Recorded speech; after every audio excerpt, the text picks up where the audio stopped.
at the feet of Jesus,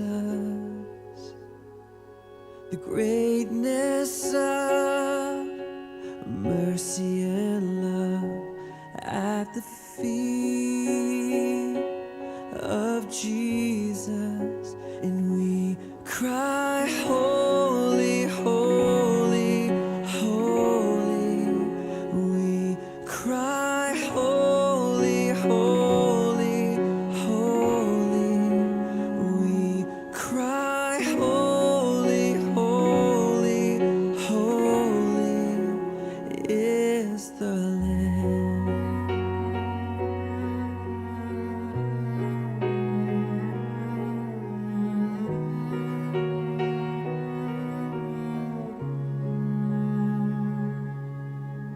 We fall down, we lay our crowns at the feet of Jesus,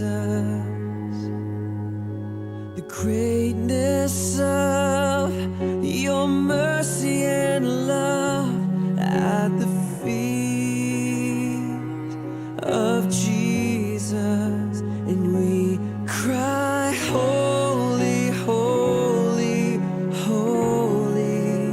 We cry, holy, holy, holy. We cry, holy, holy, holy is the Lamb.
I believe he is the Son of God.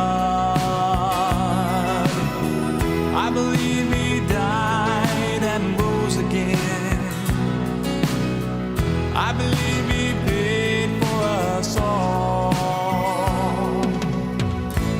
I believe he's here now, standing in our midst.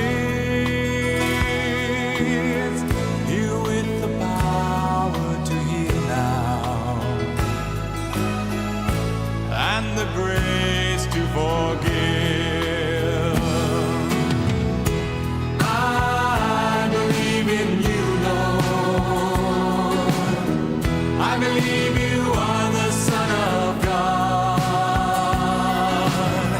I believe you died and rose again. I believe you paid for us all. And I believe you're here now. I believe that you're here, Standing in our midst, here with the power to heal now, with the power to heal, and the grace to forgive. I believe in you, Lord. I believe you are the Son of God. I believe you died and rose again. I believe you paid for us all. And I believe you're here now, I believe that you're here, standing in our midst, here with the power to heal now, with the power to heal, and the grace to forgive. And I believe you're here now, standing in our midst, here with the power to heal now, and the grace to forgive.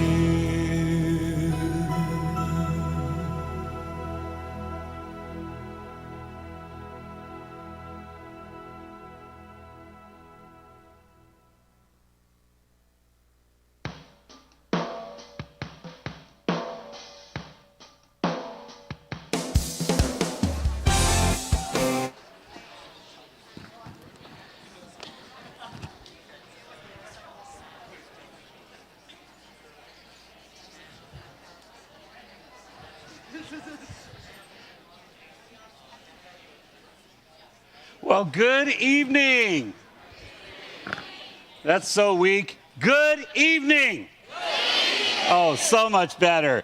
So just a couple of things, housekeeping-wise, and then I wanted to open us up in prayer and just share for a minute with you about a couple thoughts that I was having about, bringing Turning Point in tonight. First of all, if you're a student coming in, there are about a half dozen seats up here in the front, or should I say 4 seats now, that still left up here in the front, and you're more than welcome to them. And then if you are somebody who is high-risk category and you really need to social distance and wear a mask, you don't have to be in the crowd. This section over here is mask only, so if you're sitting in that section, you do need to wear a mask, sorry. But that's a mask only social distancing section there, and you can sit anywhere else and not wear a mask, but if you're sitting in that section, it's social distancing, mask only, so that our high-risk people can feel safer coming to church. And if you do sit in that section and you want to stay away from people when we're done, those doors are reserved for exiting for people that sit in that section primarily, or people wearing masks, so that you don't have to get around other people when you're done. It's just really so that we don't, diss our high-risk people, and they know that we love them as well. Now there's still a couple chairs up here for you young folks, but not many. You can all squeeze in there, I know. But I'm glad to have you all, and I just wanted to take a minute to welcome you to Calvary Chapel Lone Mountain. Let's go to the Lord in prayer. Father, thank you for tonight. We pray that you would minister in power in this place, that you would be glorified here, and Lord, that you would use Gabriel in a mighty way to touch hearts, to touch lives. Lord, have your way with him. In Jesus' name, amen. So I want to talk for a minute about why we hosted Turning Point USA's event here tonight, so that you would know our heart here at Calvary Chapel Lone Mountain. This morning, the House passed House Resolution 1720, called the George Floyd Justice in Policing Act. It is an act that makes it easier for police officers to go to jail if they make a mistake on their job. It makes it easier for police officers to be sued personally if they do something wrong. And it makes it less likely that anybody's ever going to want to be a police officer that's worth their salt. And it really will destroy many police officers and hinder them from doing their job, because they're not going to want to take action if they know that if they made the wrong call, they could be personally liable. Then they also passed H.R. 1 called the For the People Act. The For the People Act is supposed to be a great name for an act that is a direct attack against the people. It is a Democrats' wish list to stay in power forever. And it has nothing to do with fair and free elections, as they say, but in fact makes everything that caused problems in our last election law of the land, so that they can do it again and again and again, and makes it to where Democrats can stay in power forever. Fair and free elections will be no more if that passes the Senate. And then last week, they passed H.R. 5, called the Equality Act, which, again, has nothing to do with equality. If that passes the Senate, it paves the way to open girls' locker rooms and girls' athletics for any male that feels like he identifies as a female. It forces doctors to give puberty blockers to children that want it, despite their parents' wishes. Their parents can't even decide against it. And it would require insurance providers to pay for gender transition as part of people's health insurance. Not only that, but it would prevent business owners. Remember, during the Obama era, we had cake bakers being sued and wedding planners being sued because their Christian faith didn't allow them to do those things. Well, it makes it law of the land that they have to do those things or be shut down. And so great names for evil policies couched in lies. And these things are being spread across the nation like wildfire. And maybe you ask, why aren't more people fighting back? Why aren't more people doing something about it? Well, might I suggest it's because they don't know. They don't know. In fact, the common thing among many Democrats today is they didn't know that President Biden would do the things he was going to do when he was elected, because the news media is not telling them. And for young people, most young people have their worldview shaped right now by social media. You're taught everything you learn in the news. You learn from Facebook, you learn from Twitter, you learn from Instagram. You're learning it on social media. So would you have known the truth about these bills from those sources? Well, when I researched these sources, I discovered something. Google's algorithm demotes any websites that oppose these bills and promotes any websites that are for them. And so the first page, you'll find fact checks that are filled with lies regarding these bills. Yesterday, YouTube notified a Calvary Chapel that they are permanently banned because they had somebody speaking on the biblical position of toward homosexuality, and because they promoted a ministry that would help people have victory over that. YouTube permanently banned them, and it's just the beginning of what they're going to do to churches. And Twitter banned the President of the United States while he was still in office. So, I mean, think about that for a second. Are you going to learn from social media the truth? What about colleges? Should not colleges be the pillar and ground of the truth? Should you not be getting information in your college and allowed to make a decision for yourself when you get all the facts? That would be nice, but that's a dream. Forbes, in a recent article, Forbes is a very liberal news outlet, by the way, and in a recent article, they pointed out that on the East Coast, conservative professors are outnumbered by liberal professors by a 28-to-1 ratio. In another article, they pointed out that 40% of liberal arts colleges have 0 professors registered as Republicans. 0.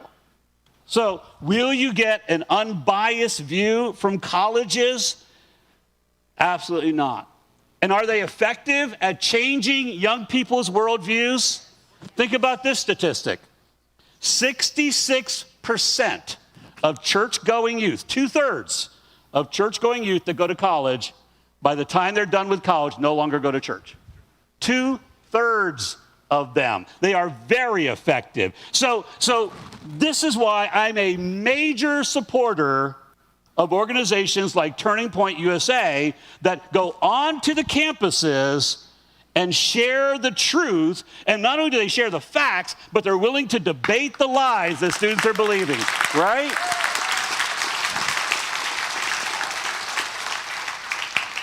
And so that being said, I am absolutely honored tonight to welcome the president of the UNLV Turning Point USA chapter. Please welcome Valentina Menchukov.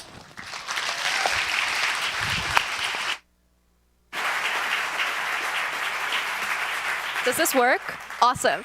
Hi, everyone. Thank you so much for being here. I'm so excited to be here, and I'm so happy that you guys took time out of your Thursday evening to come and see our first event of the semester. First, I just want to thank the amazing church staff and Pastor Jimmy for all of their help with this event. Their kindness will never be forgotten. It was very difficult for us to find someone that was willing to host us. And not only were they able to host us, but they care about the mission. So I just want to thank him for that.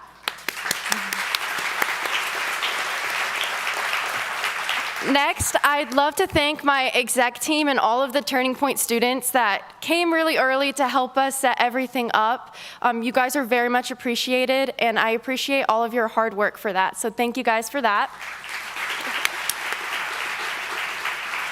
I'm gonna be very brief because I want Gabe to start speaking because I'm very intrigued for his speech tonight. We are gonna be doing a Q&A at the end of his speech. We do wanna prioritize students. However, questions are going to be open to everybody. First things first, Turning Point USA is a very amazing organization if you're a student that may feel lost or out of place.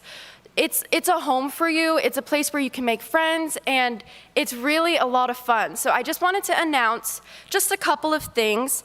We do have 3 conferences coming up. We have the Young Women's Leadership Summit, the Young Latinos Leadership Summit, and our Southwest Regional Conference. If you're a student 16 to 25 years old and you're interested in attending one of these amazing conferences, they're literally the best. Donald Trump Jr. speaks at them. We've had Ben Shapiro speak.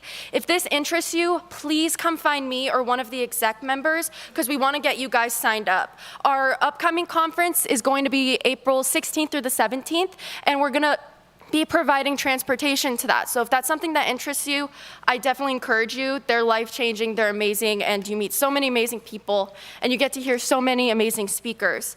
If you guys aren't registered to vote, also come find us after the event. We can get you guys registered. And then I have a very amazing announcement that Charlie Kirk is coming to Las Vegas. Our chapter is going to host him. So I just wanted to let you guys know that if you signed up for this event on the Eventbrite, you are automatically invited and signed up for that event. So location is to be announced, and as soon as we get more information on that, we'll be emailing you guys. So that'll be super awesome coming up next month.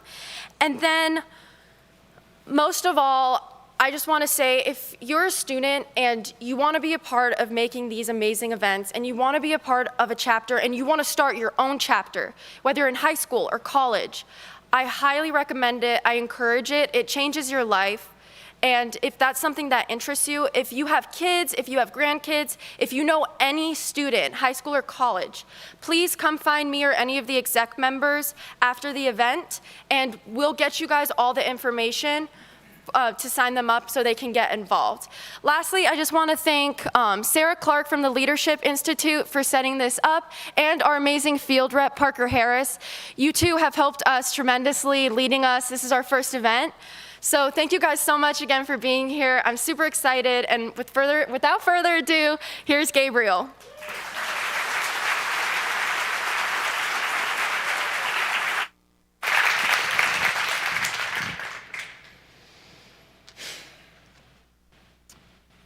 About 4 years ago, the mainstream left entered into a soft alliance with a radical faction known as Antifa. The two movements had very little in common except for one thing: They both shared a hatred of President Donald Trump. This shared hatred then set the stage for 4 years of lies perpetuated by the mainstream media. In 2017, for example, when Antifa rioted at the steps of UC Berkeley, CNN reported that Antifa was merely trying to promote peace and inclusivity. In 2018, the Rolling Stone magazine wrote an article called The Antifa Platoon, in which they argued how Antifa helped defeat ISIS in Syria, while at the same time claiming that Antifa had never before killed anyone. In 2019, CNN made a mini documentary series called United States of Shades. And of course, the reporter, Camel Bell, called an Antifa group called the Redneck Revolt the good guys, only for a few months later, one of those same people he interviewed to bomb an ICE facility armed with multiple incendiary grenades and assault rifle, only to be shot by ICE officers. And of course, in 2020, mere weeks after an Antifa terrorist killed and a conservative voter on the streets in Portland, Oregon, the New Yorker wrote an extensive piece called On the Streets with Antifa, in which, again, they promoted the lie that Antifa was only trying to promote peace, inclusivity, by fighting fascists. The mainstream left was willing to lie and shield a truly despicable extremist faction in order to get President Donald Trump out of office. And unfortunately, it seems they succeeded. One of the problems with extremist movements is that people inside those movements don't see themselves as extremists at all. And in fact, the reason that I joined the anti-fascist movement was because I believed that I had the responsibility to fight for equality. Yet that conviction, it turned into a blindfold. Instead of preaching equality, peace, and understanding, I promoted a dangerous us versus them mentality. And as such, it became easy for me to put on a black mask and participate in the fascist tactics of violence and intimidation. Antifa is a tumor in society that must be eradicated. But if we want a long-lasting recovery, we must work to stop the growth of extremist movements everywhere, because Antifa is only a symptom of this cancerous, self-righteous attitude that so many people have in modern society. And unfortunately, the growth of one extremist movement often leads to the growth of another in opposition. This good versus them mentality that Antifa has so graciously adopted is unfortunately one of the greatest threats in American society today. So I want to talk to you guys about two things. First, I want to dispel the myth that Antifa is fighting for anything good, because it is a domestic terrorist movement. But second, I want to impress upon every single one of you the importance of freedom of speech, because tolerance is exactly what this country needs. It is not Joe Biden, it is tolerance of one another. Now, the first thing that you need to know about Antifa is very simple, yet so many people just get this wrong, including our good old president, Joe Biden. Antifa is not an organization, but at the same time, it is not an idea. The best way to understand Antifa is to see it as a movement. And within this movement, you have several different radical left-wing groups. Some of them use the name of Antifa, like Portland Antifa, Sacramento Antifa, Philly Antifa, and many others. But most of them don't. You'd have like the Redneck Revolt, certain chapters of the Black Lives Matter movement, certain chapters of the Anarchist Black Cross. And of course, on college campuses, we have groups like BAM, By Any Means Necessary, and certain chapters of the Young Democratic Socialists of America. I mean, this is not an exhaustive list. But at the same time, you need to understand one thing. You don't even have to put on a black mask in order to be part of the anti-fascist movement. To be part of Antifa, you actually have to do two things. The first one is to adopt an anti-fascist mentality. And then the second, you also must be willing to enforce that mentality. Of course, that always begs the question, what in the world is fascism? Well, most of us would attribute fascism to some historical countries like Nazi Germany, fascist Italy, or modern countries like China, North Korea, Venezuela. To this radical left-wing faction, fascism means capitalism, freedom of speech, and Judeo-Christian values. Anything and everything that does not align with the left's radical view is fascist to Antifa. As a matter of fact, as an Antifa group said in 2018, the fight against fascism will only be won when the capitalist system is smashed.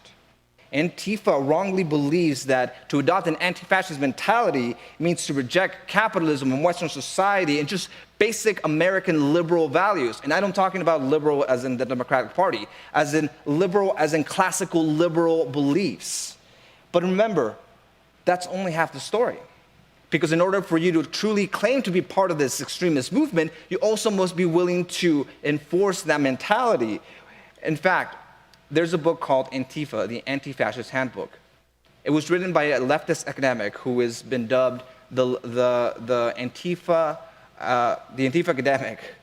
And Mark Bray quotes this gentleman named Murray, who's a self-proclaimed Antifa activist, in the back of the book, and it says, "You fight them by writing letters and making phone calls, so you don't have to fight them with fists. You fight them with fists, so you don't have to fight them with knives. You fight them with knives, so you don't have to fight them with guns. And the reason you fight them with guns is so you don't have to fight them with tanks." Some people claim that this phrase can be boiled down to an anticipatory self-defense claim.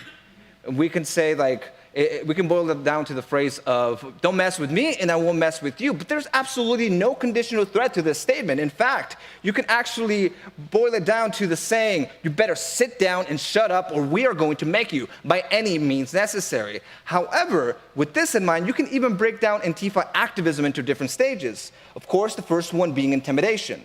Well, the second one involves physical confrontation, and then you have deadly force. Then organize deadly force until you reach the final stage, which is all-out warfare. Antifa activism has been in different stages throughout its entire history. And yet, there's this lie out there that is exactly that. It is just a lie that Antifa has never before killed anyone, but it is a straight lie, especially when you consider the history of the original Antifa group. The original group was named the Anti-Fascist Action.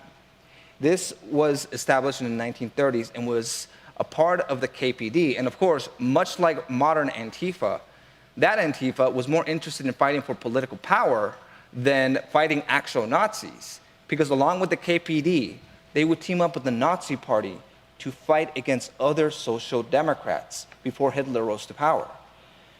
And in fact, the Anti-Fascist Action and the KPD were bankrolled by Joseph Stalin. And here, Joseph Stalin, who sent his external minister to the League of Nations to advocate for Antifa, had already murdered millions of people. Had the KPD and the Anti-Fascist Action attained power in Germany, they would have murdered countless of millions of people who did not agree with their ideology. And yet, to be fair to modern Antifa, there's no direct connection between the two groups. They were kind of wiped out after World War II. But at the same time, it's the same way that there's no direct lineage to modern neo-Nazi groups in the Nazi Party of Germany.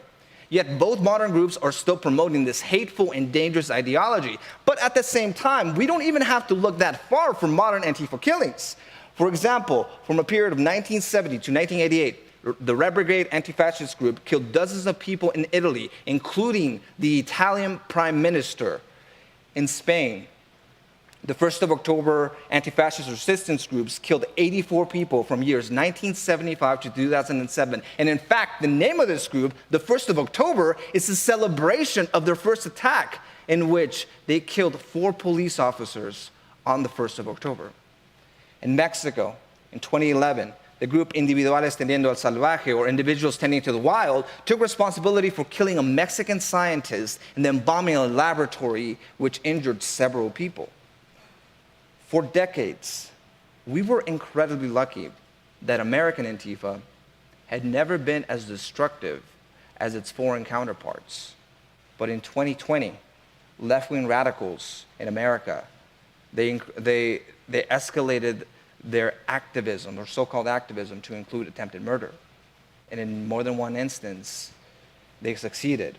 Let us not forget Bernard Tramo, a black conservative business owner in Wisconsin, who was shot in the head while sitting outside his business, minding his own business, with a conservative sign. And of course, there was also Aaron Danielson, in Portland who was shot in the face just because he was a conservative. When I was involved in American Antifa, we were involved in some of the primary stages of this. The worst things that I did was break some windows, go to some rallies, and as well as yell out outside some guy's house who we didn't like. I'm thankful that I have never hurt another person for a political purpose. Yet, it should be self-evident to everyone in this room and to the world that Antifa is not activism. They are a domestic terrorist group. Now, I know that a lot of you must really want to know two things. First of all, how in the world did I get involved with Antifa? But second, which is most important, how did I leave the anti-fascist movement?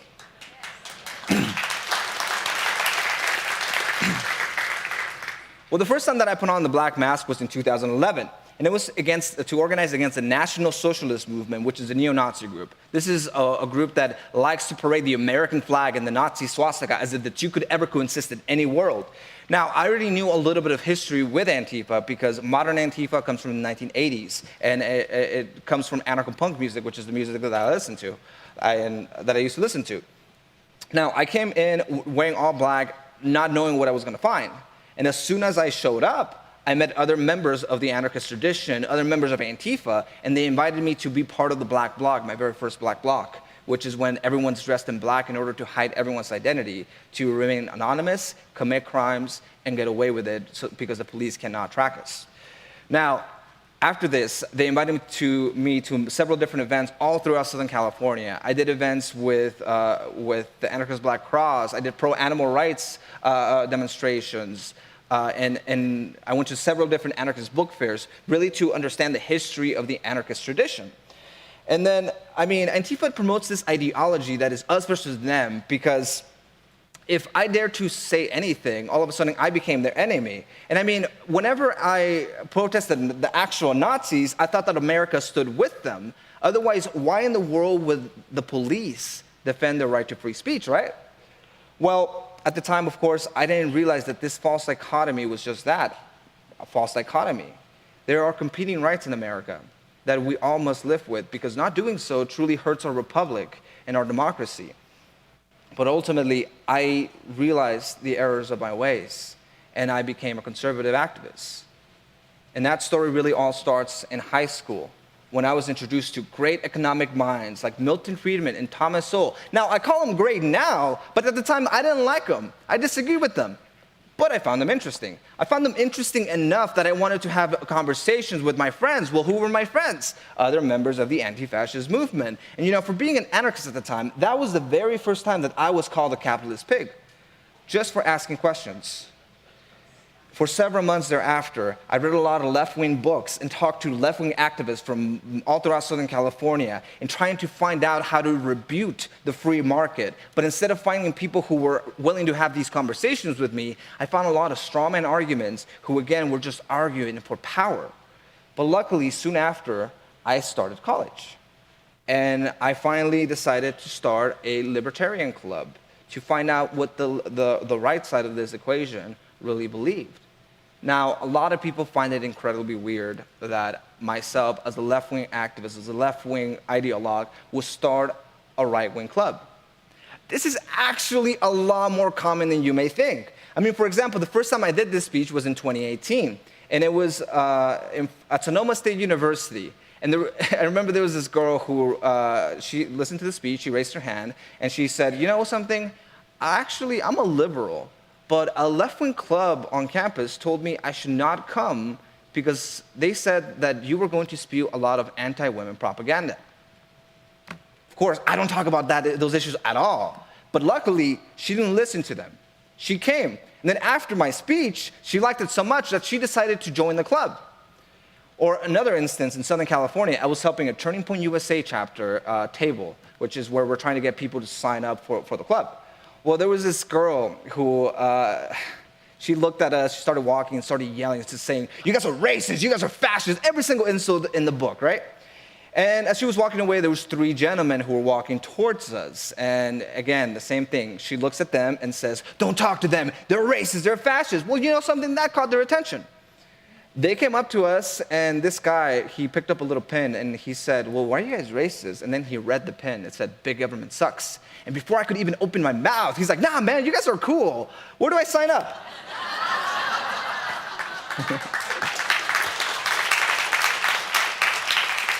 Ultimately, I did the same. I thought that in college, I would finally have the opportunity to talk to open-minded people from all sides of the political aisle, and boy, was I wrong. Because as soon as people found out I was part of a libertarian club, the campus left showed their true colors. I mean, we lost our advisor numerous times, which is unfortunately a recurring problem that so many conservative students face. We were lucky, because about our 4th advisor, he stuck around, but he told us that the administration threatened him. They said, "If you want a future with the school, you need to stop being their mentor." Fortunately, he was a libertarian as well, so he believed in our right to free speech. But unfortunately, the school was adamant in their attempts to kick us out. I mean, at one point, the administration threatened to sue us for creating a parody of student government, which involved the communist My Little Pony. After constant berating and intimidation and bias from different administrators, we decided we had enough. So we contacted a pro bono legal group called the Foundation for Individual Rights in Education, and we filed suit. It took a few painful months of us being harassed even worse. And I mean, many of them still don't like us. Close to my graduation, I was being honored for being part of some honor society. And I remember they called my name to this small little ceremony, a little smaller than this. The president of the school, she shook my hand and said, "Well, we won't miss you." But we won.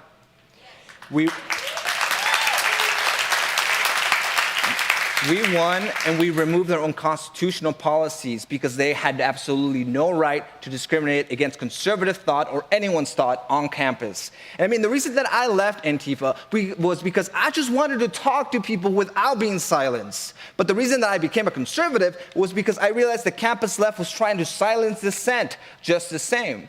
And unfortunately, the Antifa problem comes from the fact that we have forgotten how to be decent people. And we deny others the same rights that we demand. And instead, we try to cast the other side as evil and set them aside. People willfully deafen themselves with the self-righteous ideology, and they refuse to empathize with the other side. Fortunately, we already have a cure to this disease, and it's not something new. It's not something that I came up with, and it's this great revelation. None at all. It's just called freedom of speech.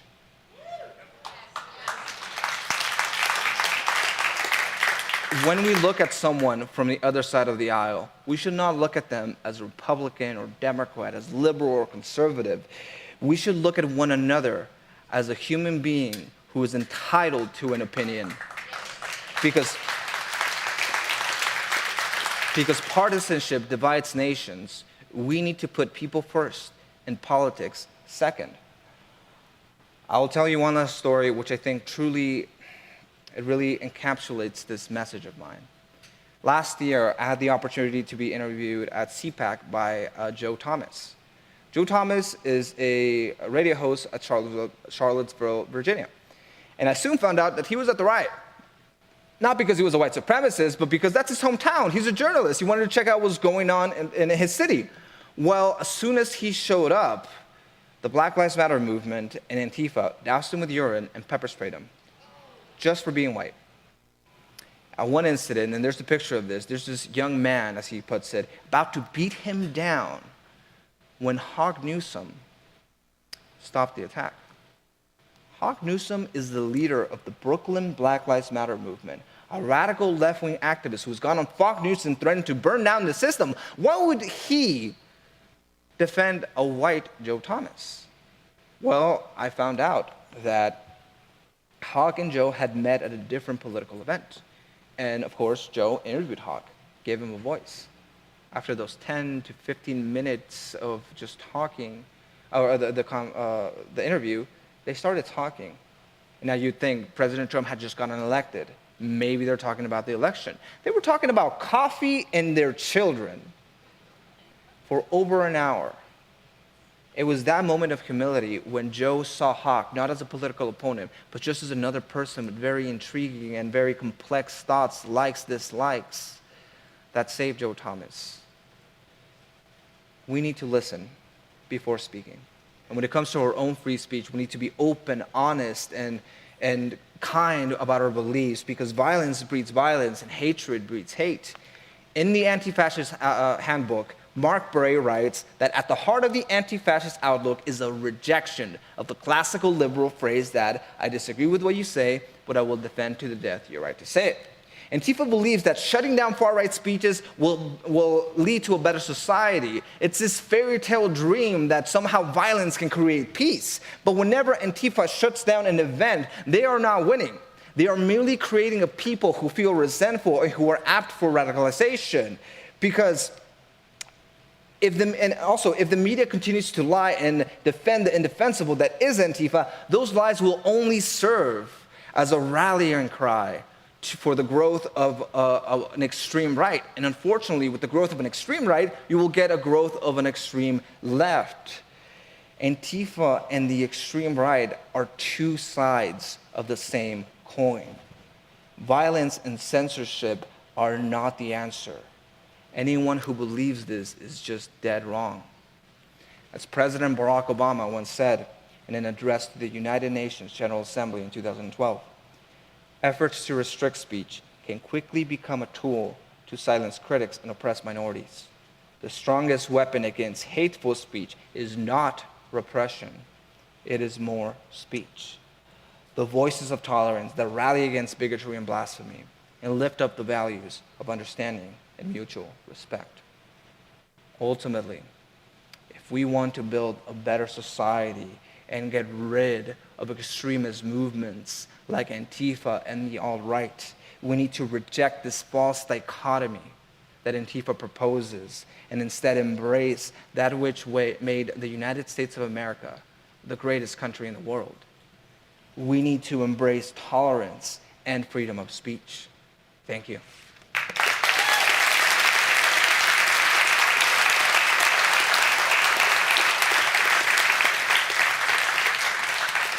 I'm more than happy to take any questions. I know we are prioritizing some students, but I will take questions from anyone about anything, really.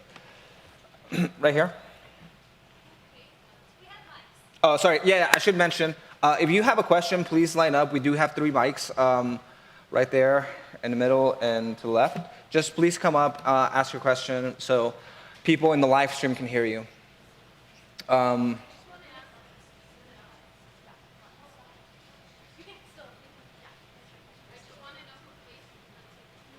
Okay, I think the question is who pays Antifa, is that correct? Okay, so there's this meme out there that Antifa is getting paid by George Soros, and they're not. I mean, George Soros is a radical leftist donor who donates to a lot of leftist causes. The closest funding that Soros gets to Antifa is the fact that George Soros funds radical left-wing prosecutors, like the one Gascon in Los Angeles, which is where I'm from, or like the San Francisco one. And the problem with this is that these radical leftist prosecutors, they're letting Antifa off the hook. However, there is no direct funding between, like, say, George Soros and Antifa. That being said, they do keep, as far as Antifa funding, they do have several sources of funding. Some of them, they try to keep them very low key. In 2018, for example, maybe it's 2019, when Boston Antifa beat up a bunch of people at a rally, Alexandria Ocasio-Cortez and Representative Ayanna Pressley, they started to fundraise to bail them out of jail. That's one way you can see some funding. Also, if you guys are interested in reading Mark Bray's book, do not buy it. Okay. You can actually Google his name in the book, and if you look far enough on Google, somebody posted it out there for free if you really want to look into it, which I recommend you read it, just don't buy it. Because half the proceeds of that book actually go to an unnamed Antifa group to help fund them. Unfortunately, I don't have the resources to really talk about, to find modern Antifa funding, but I'm sure that if the federal government finally did something, they would find out pretty easily. Another question? Let's start on that side and we'll go down each round. Okay, right here. Hey, man. Hey, Gabe? Your name's Gabe? Yeah, Gabe. How are you? I'm sorry? How are you? I'm doing great. Speak a little closer to the mic, please. What happened? Oh, yeah. Is that better? Right Yeah, there? it's better. Oh, sorry about that. I'm Jeremy. I'm part of the Democratic Socialists of America at UNLV. The which one? The Democratic Socialist Club of America? Yeah. Cool. So I just I had a quick question. Sure. So I agreed with a lot of what you said in your speech, but you said that you didn't agree with a lot of things that were happening on the alt-right as well as the alt-left.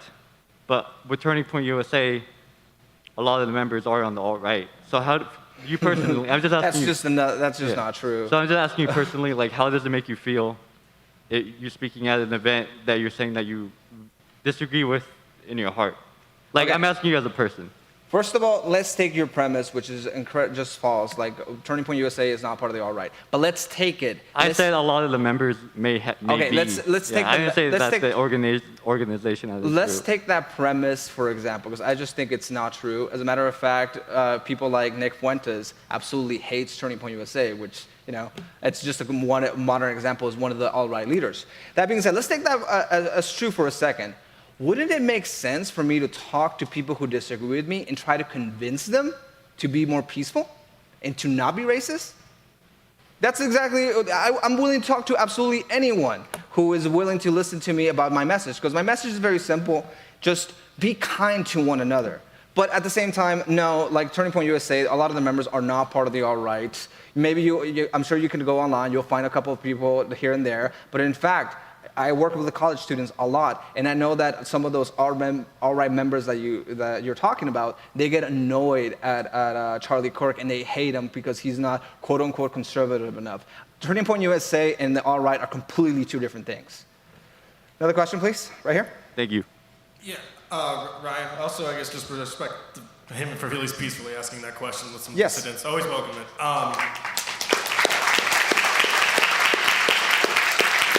So I grew up on the internet, on some of like the kind of craziest, worst parts of the internet, always just lurking. And you see a lot of crazy political ideology there. But even when I've gone like deliberately searching, I could never find or like see, oh, this is where all these far left people are hanging out. You can pretty easily find where a lot of the far right people are lurking around on the internet and talking and conversing.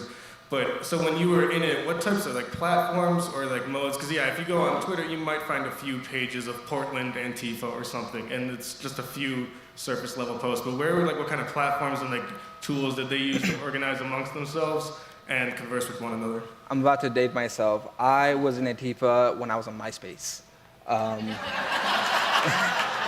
You know, Facebook was around since 2005, you know, so I had friends on Facebook as well, but it was not the same thing as Twitter and Facebook are, because now you can create a Facebook group, you can do all these great things for organizing. That was not a thing back then. I'll tell you how we organized and the way I'm seeing things organizing today. The way we used to organize, well, we established different, well, not me personally, but there was several different established locales, such as bookshops, record shops, or different just businesses that were friendly to the cause. These would become hubs for radical left-wing activism. Modernly, they're still around. You have, in Berkeley, you have Revolution Books, which I remember in the 2017, some of those riots that were happening. I was kind of just walking around, not minding my own business. And I remember seeing inside Revolution Books, they were organizing, getting ready to go out to like the riots. So that's definitely a hub. And I mean, that's very familiar. I'm very familiar with those kind of scenes.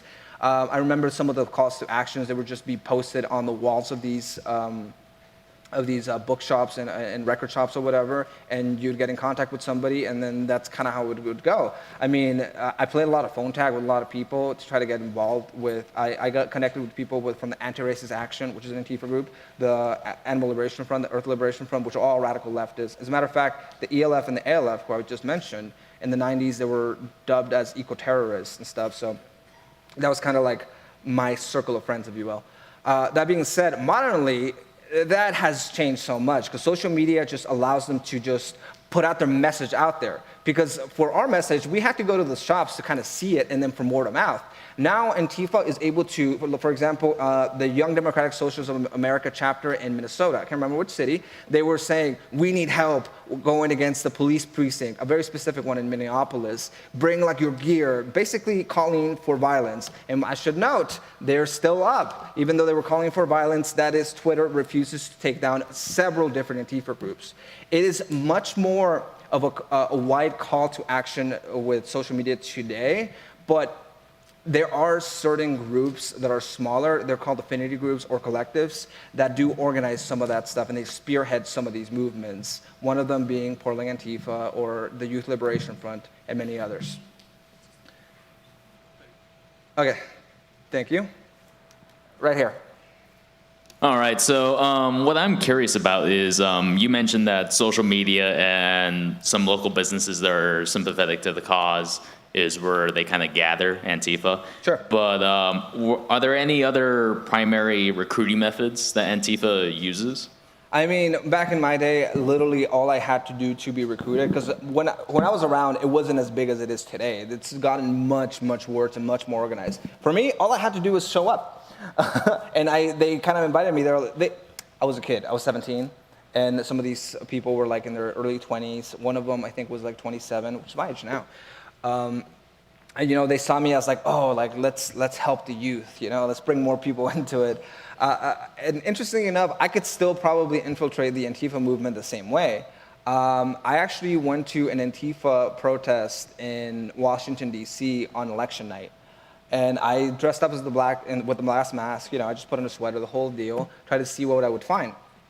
And the same thing. I literally was able to infiltrate them. I made friends with a couple of them, friends or whatever, and they invited me to do things, but I was like, I'm good.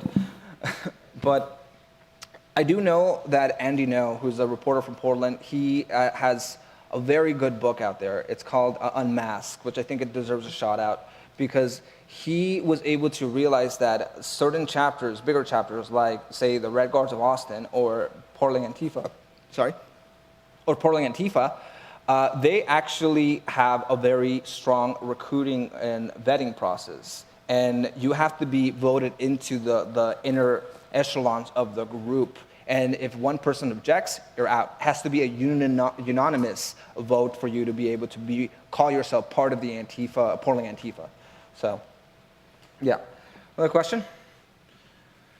I actually had a separate question, but now that you bring up Andy No, how do you feel about him being embedded with alt-right? That's just, again... There are videos of him with members of the alt-right, I know that there are videos not mentioning to law enforcement about their plans to incite violence or fight with other members that is, on the again, street. Another meme and another lie. If you keep looking, there's a video of it. I know, there is a video of it that is very highly edited. And once, in certain other organizations, they posted the whole video and they realized, no, Andy No is definitely not embedded with that. I'm good friends with Andy and stuff. Like, he's not part of the alt-right. I mean, he's Asian. Like, he's not a white supremacist. Next question, please. Hi, Gabe. I'm Damon, retired law enforcement, and my question is this.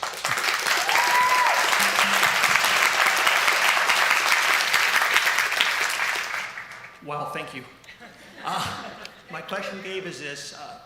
For my brothers and sisters in law enforcement, what would you say they're doing good dealing with Antifa, and what are they doing bad?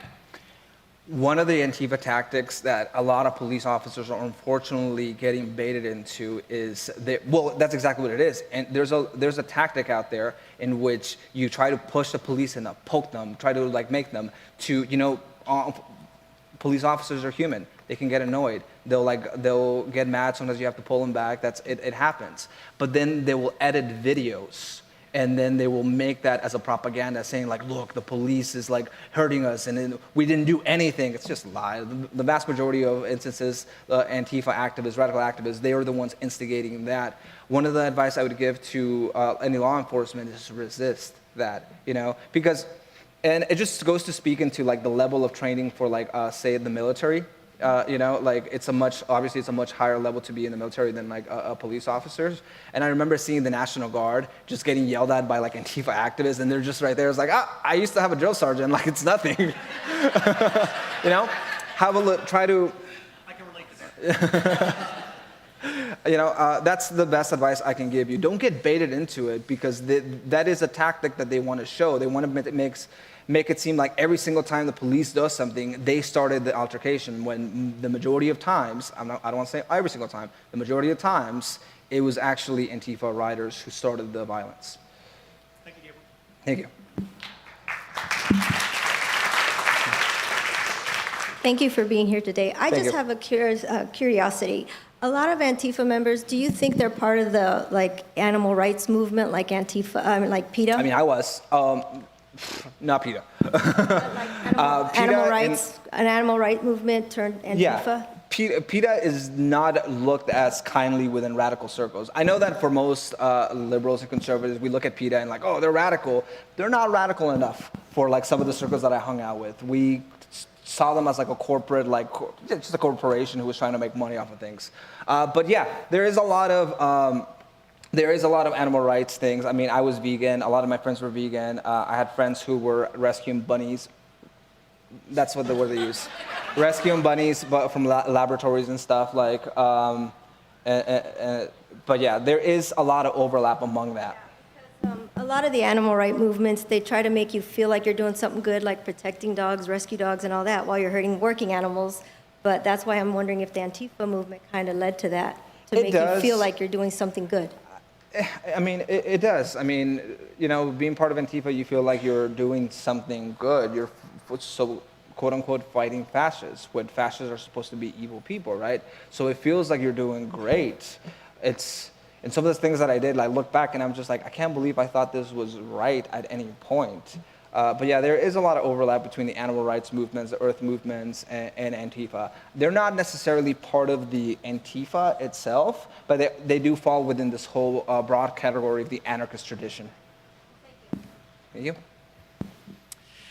Gabe, thanks so much for coming out. I'm a Latino conservative like you, so I appreciate you coming out here and speaking your thoughts here.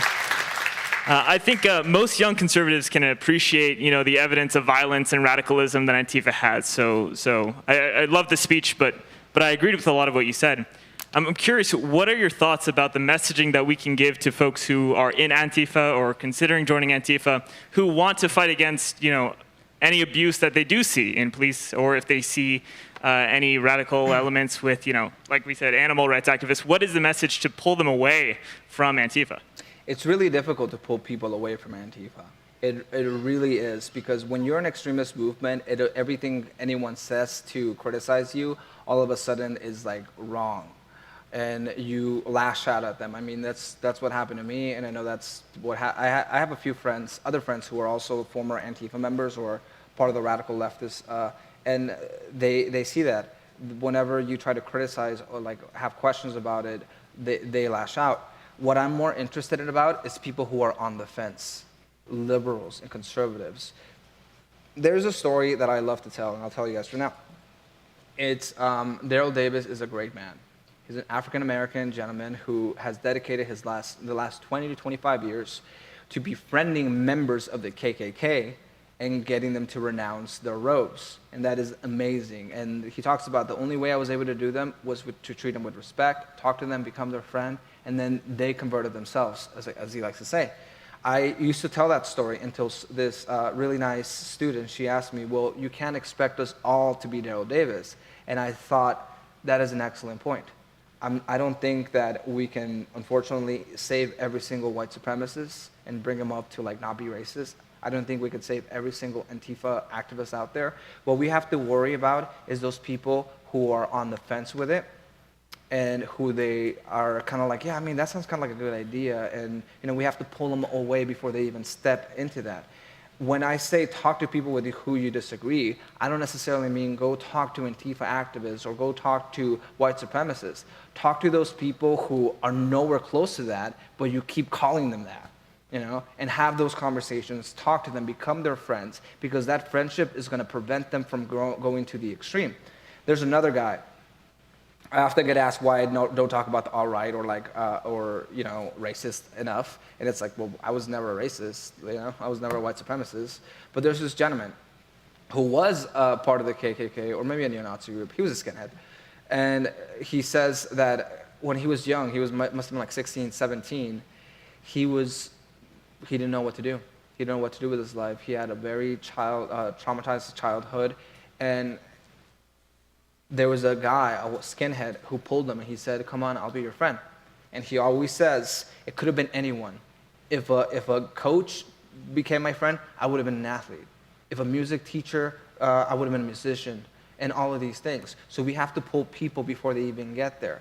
And the more people we pull, then hopefully, my hope is that some of those who did cross over, jump the fence into like the extreme, but are still kind of a little wishy-washy about it, that they will come back to us. And I agree with you exactly.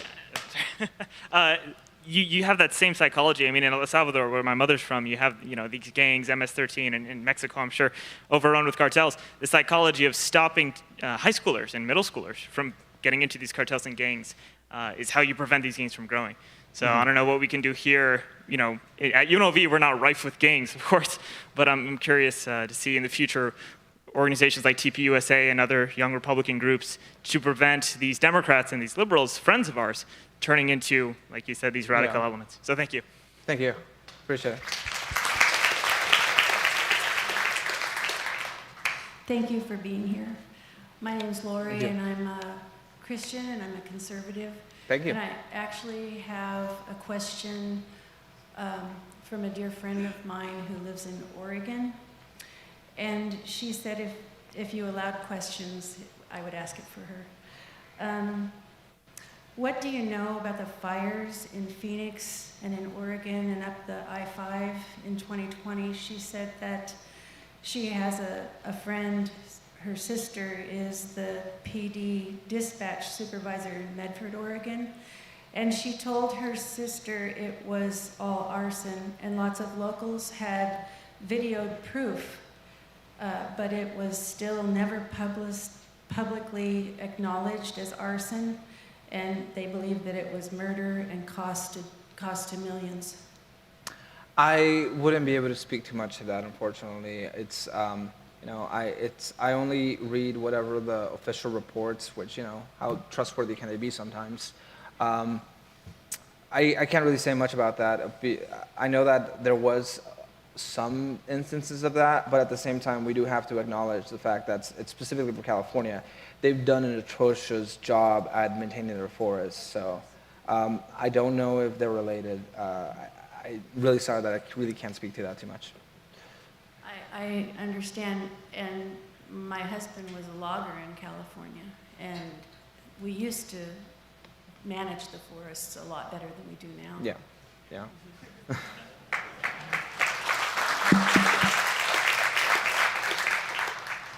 Thank you so much for being here. My name's Lydia. I was actually born in Juarez, Mexico. Juarez? Juarez, yes. I was raised in a very democratic family. I was also enforced by a very democratic college. It wasn't until I came and joined the military and had actual conversations with people that I would...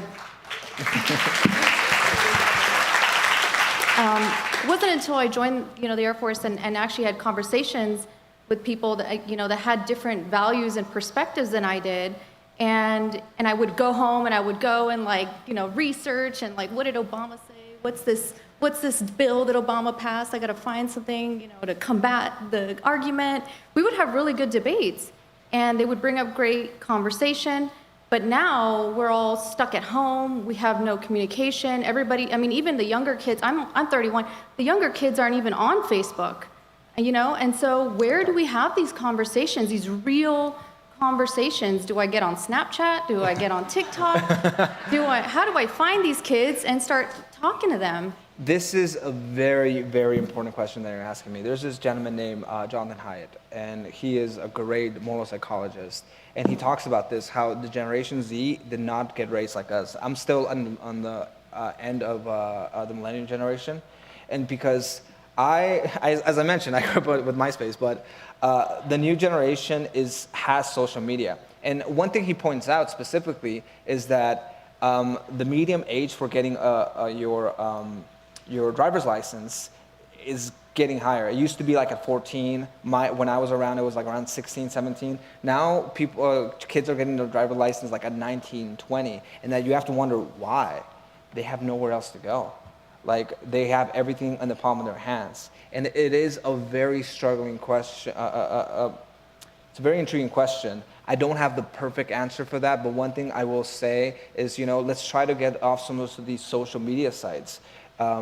They can be really great resources, but if we go into them too much, we're hurting our children, we're hurting our future generation. One thing I do recommend for college students, which is more of like what I do, is I encourage political groups.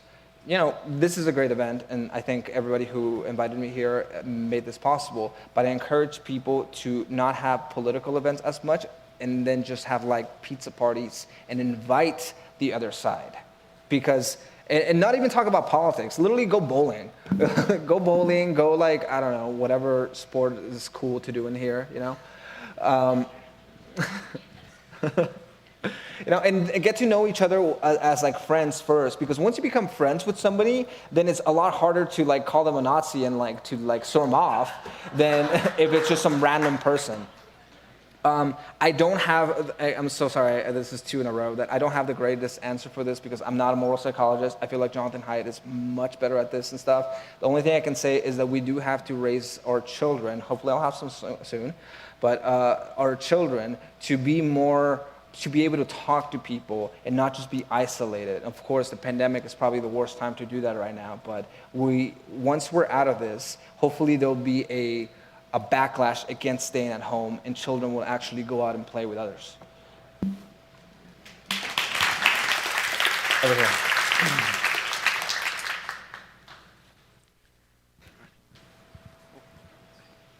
Hello, Gabriel. Thank you for coming. I just have a good faith question. I'm on the left, I'm a Marxist, and I'm glad that we could talk about stuff like this in an open forum. I like this debate style thing, but this debate thing, this is a classical liberal idea. And in fascism is a rejection of classical liberalism. Fascism is about centralizing all the power in the state. I agree. No one has free speech. That is true. No one has the right to, have dissent against the state. So when it sounds like everyone here really does support this classical liberal idea, so my question is, what's the right-wing way to resist fascism when historically the only way to do it is with guns? It really is the only way to do it. That's not true at all. No, it is. No, it's not. Nazi Germany, we had Roosevelt. He was a fascist. We got him out of office. He used guns. He used the U.S. military to stamp out the Nazis. I want to ask, if you really support classical liberalism, as everyone here does, you must be willing at some point to defend it with violence against people that want to take it away. That is 100% true, actually. And let me tell you, I actually had this conversation at St. George, Dixie State University earlier today. And and in my book, I talk about it, like, when is it time to finally grab your musket and go to the Capitol? And my answer to that, because I'm a very strong proponent of the Second Amendment, I believe that one day, I believe that one day it may be possible that we have to fight the government. I don't think we're anywhere close to that. We're not Myanmar. In Myanmar, they need a Second Amendment. They need guns to really fight against their military. We are absolutely nowhere close to that. And Antifa wants to go from like 0 to 60, all of a sudden, like, yeah, it's time. It's not time. Nowhere ever close to that. And also, there's no such thing as good political violence. Because when you're the attacker and you're like fighting for a political cause, that's not good. When the government is actually fighting you, because they always say, well, look, this is happening. No, they're not. Like, there are instances of discrimination, and we can talk about that, but there's so many ways that we can fight against them with the process that we have. And we have not exhausted all of our options yet. So we are nowhere close to picking up a musket and going to the Capitol or anything. Anyways, another question over here. Hi, sir. Thank you for coming out. First, I'd like to say thank you to the gentleman from the left that came out here. It's nice to see that we're able to have that open discussion. But I believe twice now they brought up the alt-right and any kind of connection towards Turning Point and general conservatism. And I would like to know your opinion where Turning Point stands politically and how we differ from the alt-right. Well, Turning Point is actually a pretty moderate conservative organization. Really, it really is. In my job, I work with a wide array. I'm a libertarian, just so you guys know. I consider myself very conservative, because I always make this joke that, I got married at 21. I don't drink coffee. I don't drink. I don't do drugs. But people think I'm Mormon, but I'm Catholic. But I'm very conservative. But I also don't like the government. I think that the government is incredibly corrosive and not. Turning Point USA, my point being is that I work with so many different organizations. Some of them are actual social conservatives, and I have friends because I surround myself with a lot of different ideas. Turning Point USA is pretty libertarian leaning, kind of like moderate conservative, nowhere ever close to that. If you look at some of the, not to say that some like Charlie Kirk could say like a moderate and stuff, he's definitely a conservative, but the students that I talked to within Turning Point USA, like in California, in Colorado, in Utah earlier today, when I talk to them, they're definitely more about just like letting live and let live, nowhere close to this caricature that the mainstream left has of Turning Point USA. Thank you.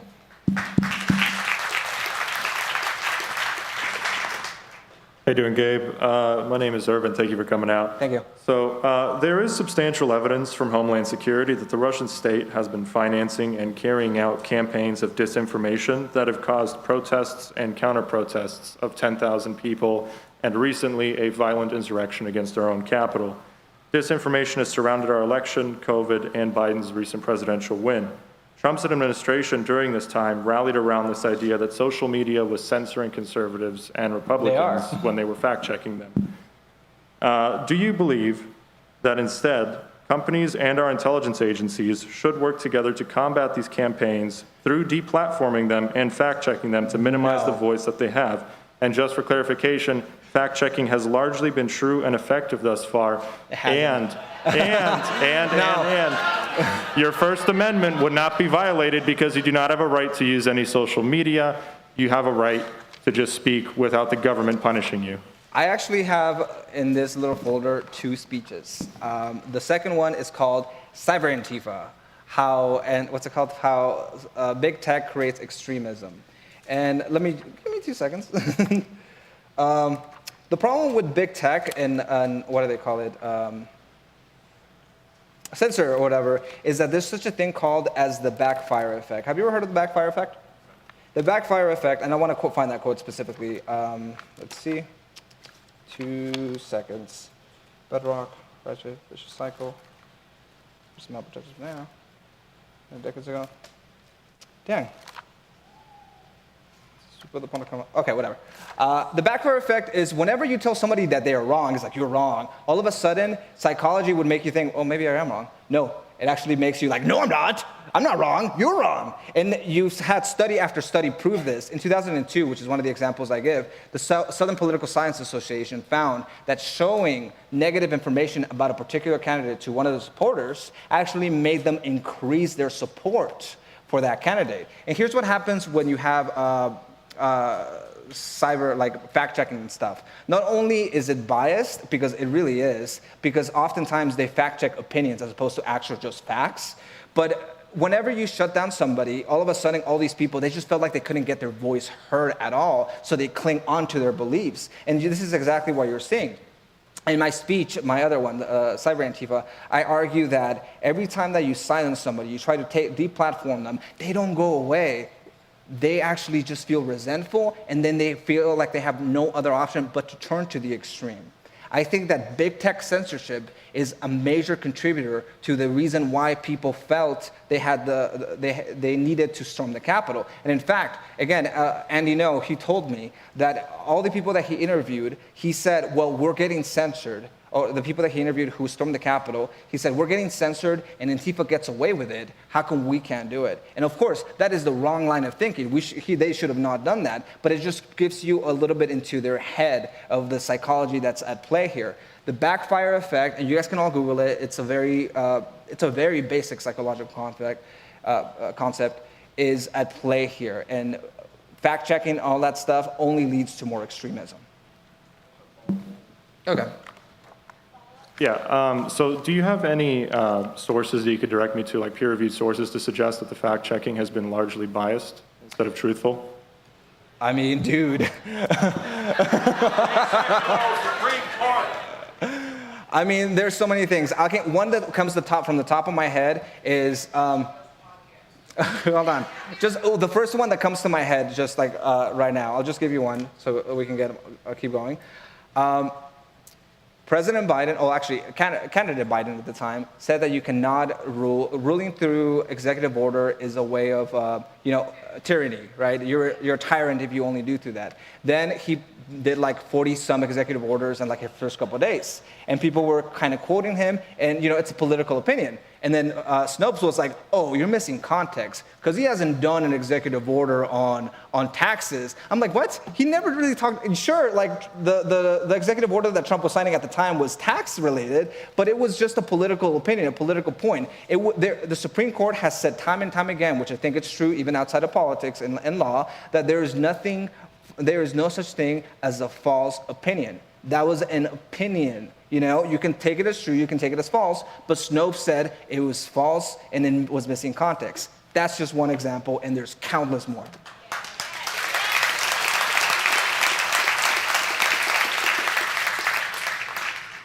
One of the philosophical sayings I teach is control the language, control the culture. For instance, when you're calling our democracy, or you're calling our republic a democracy, calling a model flu a pandemic, calling killing babies pro-choice. So what are some of the things that Antifa and the left, what language are they manipulating to control the name Antifa? Well, yeah, what they call capitalism, fascism.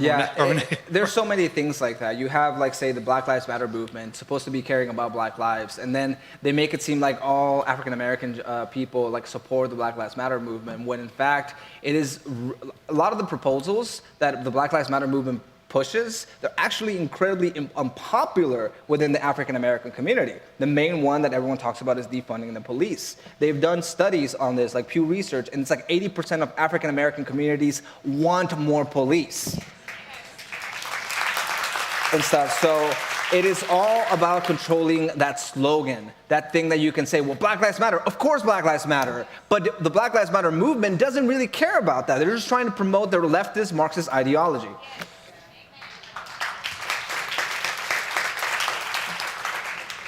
We have right here.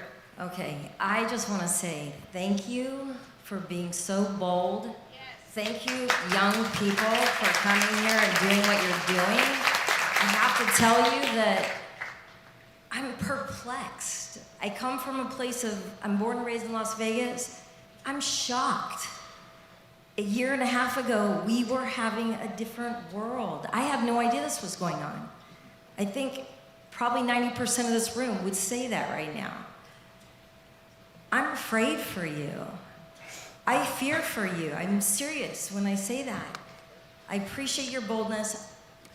You're outspoken, you're standing up. I'm asking you to protect yourself, and I'm also asking you to tell me how I can communicate with the younger kids that I know to convince them of what I'm seeing that is so very clear. It is clear. The deception is real.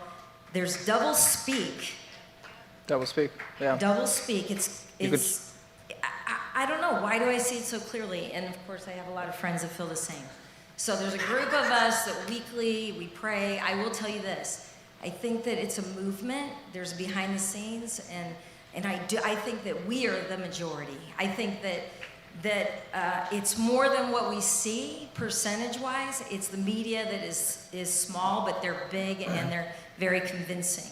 Well, one thing I will say that this professor at Dixie State, he mentioned to me, I have not looked it up, but he said that there was this study by the Pew Research that said that the majority of Americans are actually very moderate. It's only that you have this very loud majority speaking on both sides. So that was very reassuring to me. I love that you quoted Orwell and stuff. He. I forgot the quote. Thanks. He who controls the past controls the future. He who controls the present controls the future, and he who controls language controls the present. Something like that and stuff. We have to be very careful with our language. That's where I was going. And one thing that there's a danger is that we want to make everything about politics. And the more you attack somebody, again, with the backfire effect that I mentioned earlier, the more you actually tell them like, oh, you're wrong, this is happening, can't believe you can't see this, and the more people kind of cling and they kind of toss you aside and, whatever. The technique for this was actually taught to me by this gentleman named Josh Bram, and he's a pro-life apologist. He does a pro-life apologetics. I don't know how to, but I don't even know the word. Anyways, and he says that the way you convince people is not by just having a debate with them, it's by having a conversation in which you feel the other person feels hurt. Well, how do you make the other person feel hurt? Whenever you have a very contentious conversation, the first thing you should do when the other person's speaking is shut down your inner monologue. That means don't think of like, oh, I'm gonna say this. Oh no, they're totally wrong. Like I'm gonna totally destroy them. No, you have to calm down, take a pause once they're done speaking, and then you say, let me get what you're saying. And then you repeat what you think you heard. Two things will happen. One of two things will happen. One, they'll say, that's not what I'm saying at all. And then that way you can say, well, explain it to me again. I'm trying to really understand what you're saying. And then finally, you do this a couple of times. Hopefully, maybe you do it the first time. But then you repeat what you think they said, and then they'll say, yeah. And then they'll pause. You have shut down their inner monologue. And now that's your time to speak. You say, well, this is an interesting position. This is actually what I believe. And it might seem a little bit out there, but bear with me. And then all of a sudden you're having this discussion with somebody who just completely is on the opposite side of the aisle. And I mean, I've seen this work. In my book, and at the end of the book, I talk about how Josh, the first time I met him, we were at UC Davis, and we had leftists throwing our table, like this, it was horrendous. And I'm like talking to the police or campus security, letting them know like, oh, they kind of created some violence here or whatever. I turn around and this guy is sitting on the table talking to like a dozen pro-choice girls, college girls, having a very they were the same people who were yelling at us, calling us so many insults. And when I saw that, I was like, wow, like how in the world did he get them to just kind of calm down and listen? And it's through that technique. Yeah, that's one way you talk to people. Okay, we're almost out of time, so we have time for 2 more quick questions. Make sure you guys come stop by Gabe's table outside. He'll be signing books and selling his books. And if you're a student, come get pictures with him as well. Okay, my question is, first of all, I want to praise God that you left Antifa. Thank you. First. And do they worship the devil? What? Do you know if they worship, a friend of mine told me that unfortunately, Satanism is growing right now. And when these people though tend to be atheists, except for some people who really are cultish, when they talk about Satanism, they talk about like human liberation and stuff. I don't want to say that they worship the devil, and I don't really have any connection to them today, and stuff. There was a lot of anti-Christian imagery like all around me when I was part of the movement and stuff, but I don't think that they worship the devil and like Satan's like the greatest, or some. So I don't think so. Last question. I'm just curious from your perspective, what is their end game? What are they looking to get to? I mean, from my perspective, in this room, we've got a lot of conservatives, and I think to boil it down into its simplest term, we're proponents of equality of opportunity. Of course. And we've got our socialist friends over here who are proponents of equality of outcome. Yeah. And I'm wondering, what is their end game? What are they looking to do? Well, number one, they want to destroy the United States government. They really believe that with the United States government, it's a fascist regime that needs to be abolished. And I mean, this is just ideological talk, because as we know, America, of course, it has its problems. No system or no government ever does. But it's perfect. But the United States is really by far the example that everyone looks into. Everyone talks about, I'll just talk about this for a second, which I find interesting. People think that if the Revolutionary War had not happened, that eventually the United States would have been free, just like Canada. No, Canada would have not been a thing if the United States didn't set the precedent for that. All the United States constitutions, all the Mexican Constitution is based on ours, and they got independence because of us. We really set the standard for a free country. Unfortunately, I think that we are falling behind. We keep electing politicians that are taking away the American dream. They're taking away people's freedoms. And I think that is it's so dangerous because the left, they create a horrible situation and then they say, look, it was capitalism. Let's take everything else. You know, and the end goal for Antifa truly is to fight fascism. What is that fascism? It's the American government, it's freedom of speech, it's the liberal society that we live in. They want total anarchy and not the good kind. Anyways, I appreciate every single one of you for coming.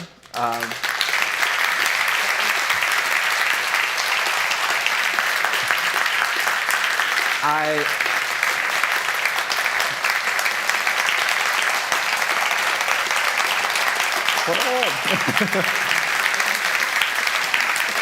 will say, last thing I'll say before, I do have some books outside if you guys are interested in purchasing one. I have 2 books out. One of them is called Behind the Black Mask, which is my personal story. What I gave you, my speech, is a summarized version of that, but I tell you much more in detail everything that I went through. And the other one, for some students, if you're interested, it's more of an academic book that I co-wrote with 4 other activists about Antifa. And I mean, the opening page is the testimony to the United States Senate in committee. So it's more of an academic work, but I recommend you guys really get both in order to truly understand Antifa and modern society. But again, thank you very much.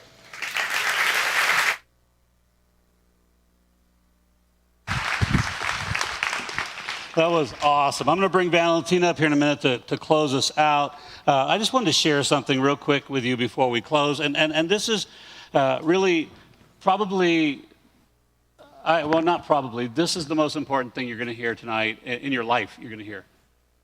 Whether you're conservative or liberal, and I think our liberal crowd left, unfortunately, I wish they were still here, but whether you're conservative or liberal, you're not going to find peace in politics. You're not going to, yeah, amen, right? You're not going to find peace in government.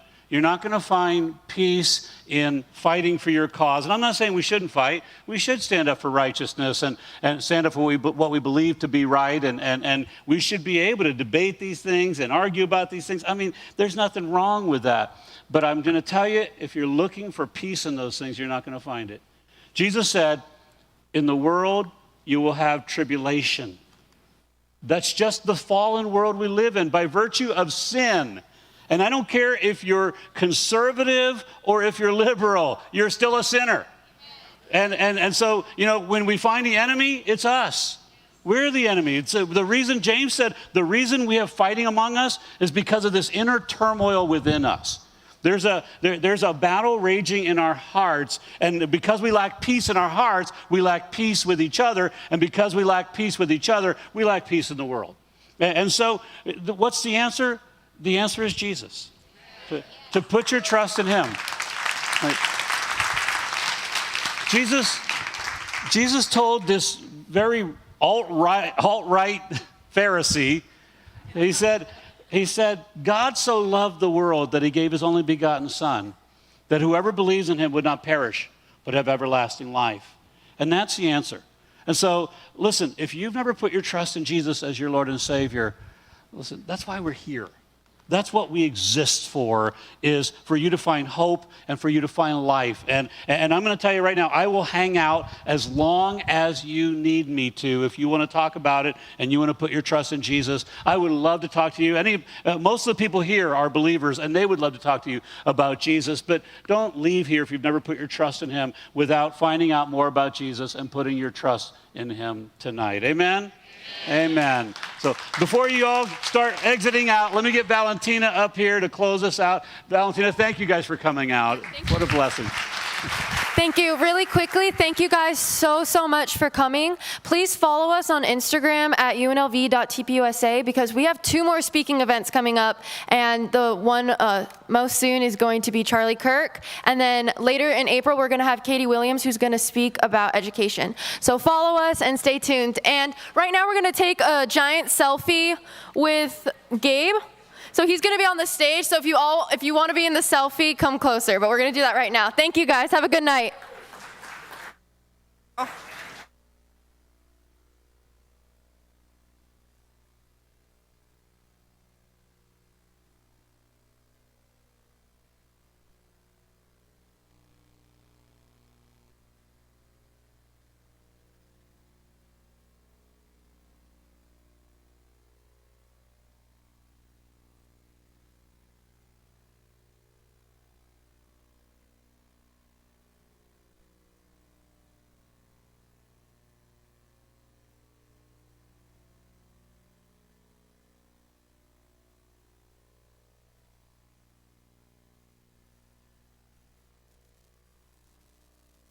My prayer in the desert, when no